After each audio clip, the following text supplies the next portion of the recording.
গ্রামে থাকা কি মজা আর শহরে থাকা কি মজা। গ্রামে থাকলে অনেক কিছু, গ্রামের কিছু ভাব আছে, এই ভাবগুলো পাওয়া যায়। যেমন এই যে পুষার ক্ষেত, চারপাশে পুষার ক্ষেত, ঠিক আছে, চারপাশে পুষার ক্ষেত। আবার দেখা যায় ধানের আবাদ, কত সুন্দর ধানের আবাদ গ্রামে।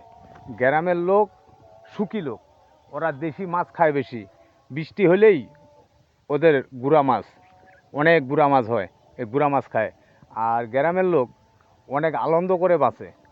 আমরা শহরের লোক যারা শহরে বসবাস করি, আমরা ফ্যান ছাড়া 1 মিনিট থাকতে পারি না। গ্রামের লোক রাস্তাঘাটে সারা রাত দেখা যায় মাছ মারে, কান্দর বাড়িতে এই ধান খেতে মাছ মারে।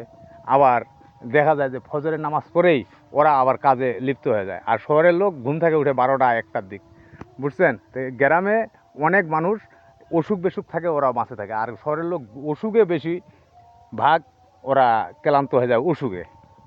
ধন্যবাদ। কিছু আপনাদেরকে পুষার ক্ষেত দেখাইতে পারলাম, গ্রামের কিছু আবহাওয়া দেখাইতে পারলাম। কেমন হয়েছে ভিডিওটা লাইক কমেন্টে জানাবেন।